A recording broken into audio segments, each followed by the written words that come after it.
காஞ்சி சிட்டுக்குருவி நேயர்களுக்கு வணக்கம். நான் இப்போ என்ன செய்ய போகிறேன்னா, கேழ்வரகு வச்சு குழந்தைகளுக்கு ஒரு சத்தான உருண்டை செய்ய போகிறேன்.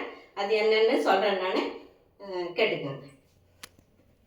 1/2 கிலோ கேழ்வரகு மாவு, வெல்லம் 1/4 கிலோ, ஒரு 2 ஸ்பூன் எள்ளு, 3 ஏலக்காய், சின்ன தேங்காயில் 1/2 முடி தேங்காய், இதை துருவி போடணும். 1/2 முடி தேங்காய், கொஞ்சமாக உப்பு போடணும்.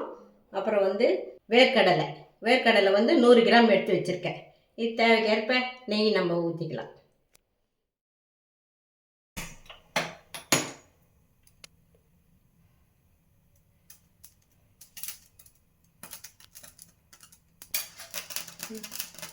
ஒரு பக்கம்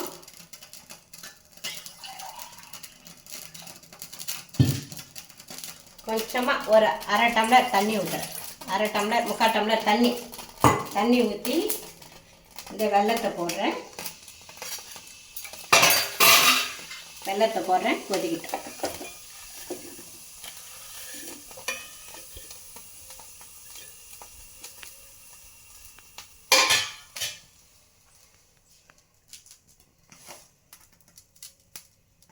பாருங்க, கடாய் காஞ்சிச்சு.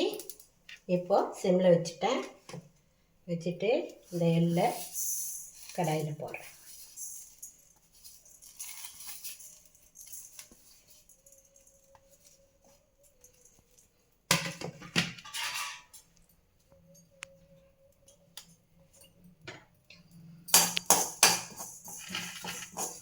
கடாயில் போட்டு இது வறுபடணும். வறுபட்டது எப்படி தெரிஞ்சுக்கிறதுன்னா, இந்த எள்ளு வெடிக்கும். சூடு ஏறினா தான் வெடிக்கும். அப்போ வெடிச்சுன்னா வந்துடுச்சின்னு அர்த்தம்.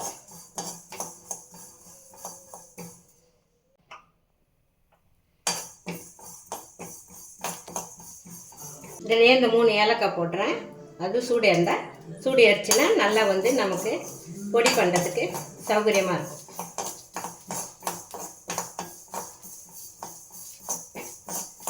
குழந்தைங்க சாப்பிட்டாங்கன்னா சத்து, இரும்பு சத்து, எள்ளு இரும்பு சத்துங்க. ஏலக்காவும் எதிர்ப்பு சக்தி தான். அது ஏலக்காய் எதுக்கு சேர்க்குறோன்னா ஜீரண சக்திக்காக சேர்க்குறோம். பாருங்கள், எள்ளு வறுபட்டுச்சு. இதை ஒரு தட்டில் போட்டுக்கலாம்.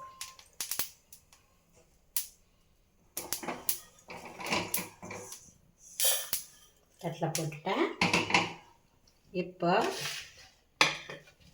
அதே போல் தேங்காயையும் கடாயில் போட்டு 2 பரட்டு எடுத்துக்கிறேன். வாசனையாக இருக்கும், அதுக்காக தான்.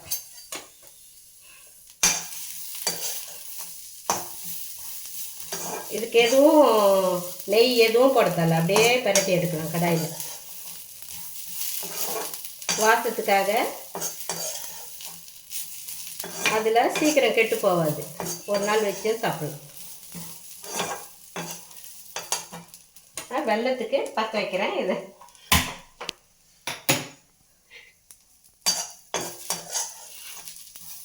வெல்லம் கரைஞ்சி வரத்துக்காக பற்ற வைக்கிறேன். அதில் மண்ணெல்லாம் இருக்கும், அதுக்காக தான். எல்லாம் பொடிச்சு போட்டோம்னா அதில் மண் இருக்கும்.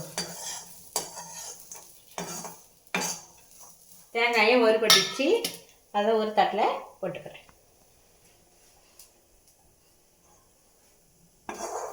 ஆறணுங்க, பொடி பண்ணுறதுக்காக ஆறணும். மிக்ஸி ஜாரில் இதெல்லாம் பொடி பண்ணணும். இப்போ வேர்க்கடலை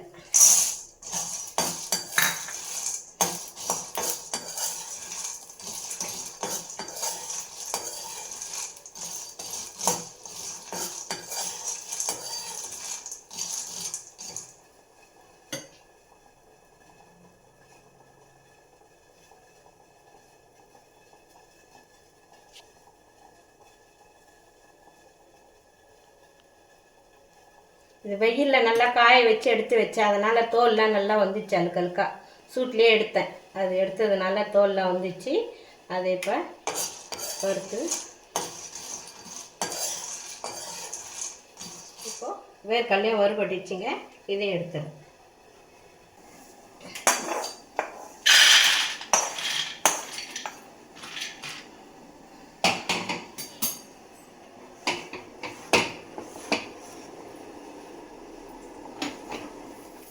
வெல்லம் வந்து நல்லா வந்து கரைஞ்சிச்சு. ஏன்னாக்கா நான் நல்லா பொடிச்சு போட்டுட்டேன். கட்டி முட்டி இல்லாமல் நல்லா கல்லில் நறுக்கி போட்டுட்டேன். அதனால் சீக்கிரம் விரைவில் கரைஞ்சி அப்படியே கொச்சி வந்துச்சு. இப்போ அதை இருத்து தான் மாவில் செய்ய போகிறோம். கேஸை ஆஃப் பண்ணிடுறேன். இப்போ மாவு வறுத்துக்கலாம்.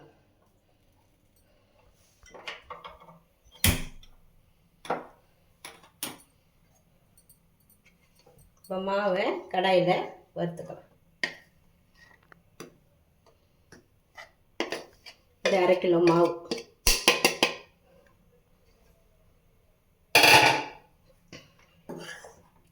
அரை கிலோ கேழ்வரகு மாவு.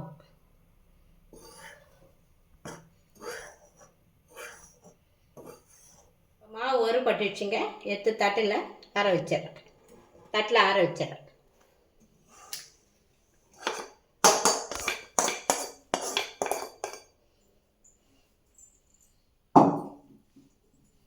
ஆற வச்சுட்டு இதெல்லாம் பொடி பண்ணி எடுத்துக்கிறேன்.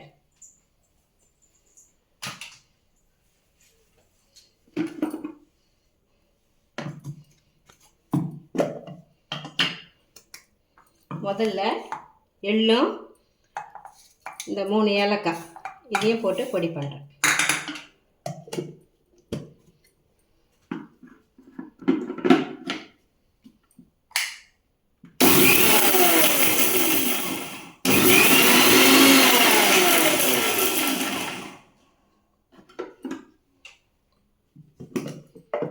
பாருங்கள், ரெடி ஆயிடுச்சு. இதை வந்து மாவில் போட்டுக்கலாம். மாவில் போட்டுறேன்.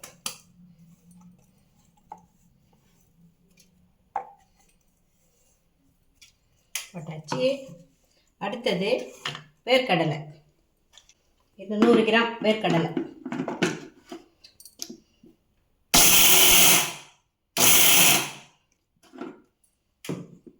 பாருங்கள், இன்னும் கொஞ்சம் போடணும்.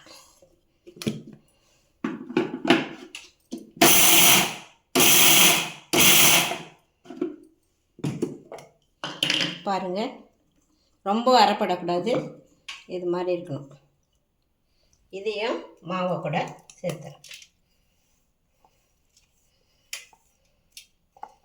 சேர்த்துட்டு இப்போ தேங்காய்.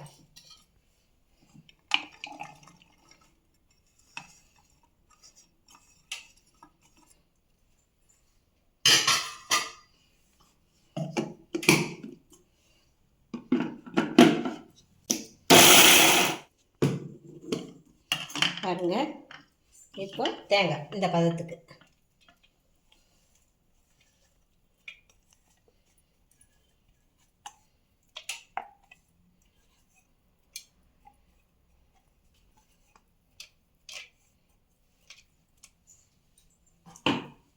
எள்ளு, ஏலக்காய், வேர்க்கடலை, தேங்காய் இதை நல்லா பொடி பண்ணி சின்ன ஜாரில் போட்டு பொடி பண்ணி மாவில் கொட்டி கலந்துட்டேங்க. இப்போ நெய் ஊற்றுறேன். 2, 3, 4, 5 குழந்தைங்க சாப்பிட்றதுக்காக நெய் சத்து கிடைக்கும். அதனால் நெய் குழந்தைங்களுக்கு இதெல்லாம் சேர்க்கணும் உணவில்.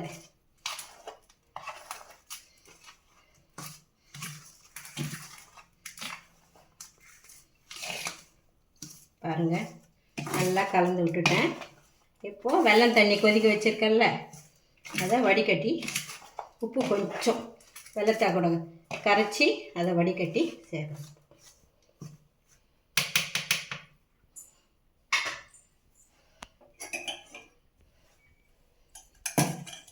உப்பு பாருங்கள், இனிப்பு நமக்கு சுவைக்காக உப்பு, வேறு ஒன்றும் இல்லை, சுவைக்காக உப்பு.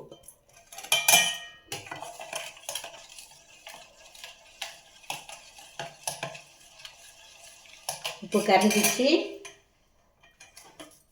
இப்போ வடிகட்டணும். பாருங்க.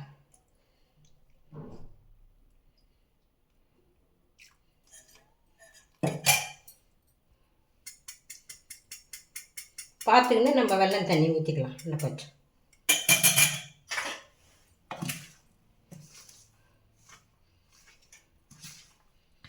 வறுத்தெடுத்த மாவு தான், ஒன்றும் பயப்பட வேண்டியதில்லை. குழந்தைங்களுக்கு கொடுக்கலாம். சத்தான உணவு இது. குழந்தைங்க விரும்பி சாப்பிடுவாங்க.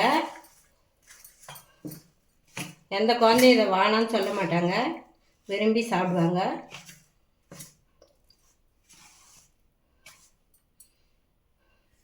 பெரியவங்களும் சாப்பிட்லாம். எல்லாருமே சாப்பிட்லாம். இது உடம்புக்கு நல்லது. பழைய காலத்தில் கேழ்வரகு சாப்பிட்டு எப்படி இருப்பாங்க பாருங்கள். நாமெல்லாம் எப்படி இருக்கோம் பாருங்க. கையில் கலந்தால் தான் எல்லாம் உறவாடி வரும். அதுக்காக தான் கையில் கலக்கிறேன்.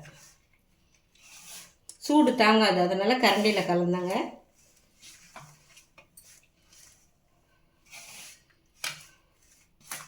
பாருங்கள், இன்னும் கொஞ்சம் தண்ணி ஊற்றலாம். வெல்லம் தண்ணி இன்னும் கொஞ்சம் ஊற்றலாம்.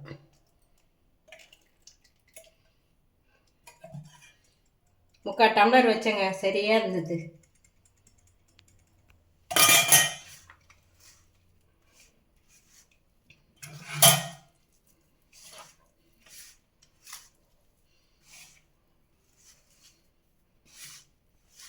நம்ம வறுத்ததுனால அதுலேயே பாதி வெந்து போச்சு.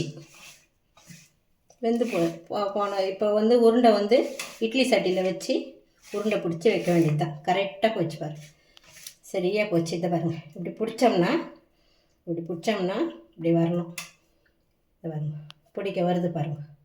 இதை அப்படியே ஆவியில் வச்சு வேக போடலாம்.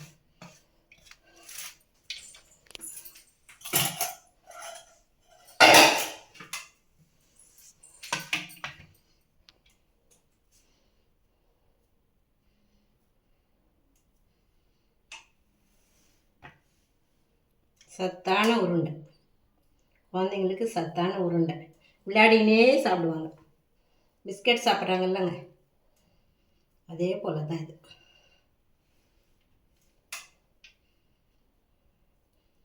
கேழ்வரகு இடுப்புக்கெல்லாம் நல்ல எலும்புக்கெல்லாம் வலுவு. இட்லி பாத்திரத்தை வச்சு ஆவி கட்டிடலாம்.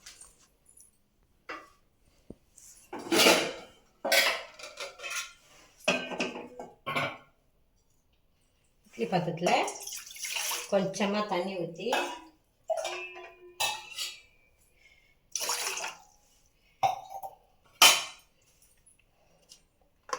இட்லி தட்டில் கொஞ்சம் லேசாக நெய் தடவி பாருங்கள். நெய் தடவி கேஸ் ஆன் பண்ணிடுவோம்.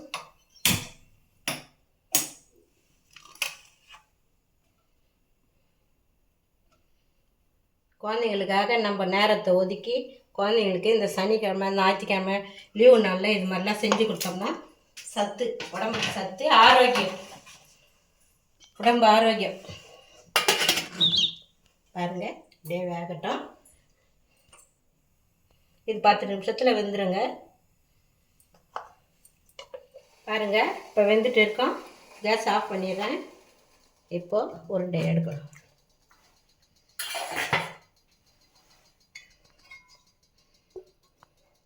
பாருங்கள், சுவையான சத்தான, குழந்தைங்க சாப்பிட்றதுக்கு நல்ல சத்து கிடைக்கும். குழந்தைங்களுக்கு எல்லாமே சத்தான பொருள் தான் சேர்த்துருக்கேன்.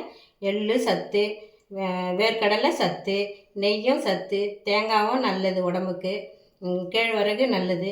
இது அனைத்தும் நல்ல குழந்தைங்களுக்கு தேவையான பொருட்கள் தான் சேர்த்து குழந்தைங்களுக்கு கொழுக்கட்டை செஞ்சுருக்கேன். இதை சாப்பிடுங்க. சாப்பிட்டுட்டு எப்படி இருக்குதுன்னு சொல்லுங்கள். செஞ்சு பார்த்துட்டு எனக்கு எப்படி இருக்குதுன்னு சொல்லுங்கள். லைக் பண்ணுங்கள், ஷேர் பண்ணுங்கள், கமெண்ட் பண்ணுங்கள், சப்ஸ்கிரைப் பண்ணுங்கள்.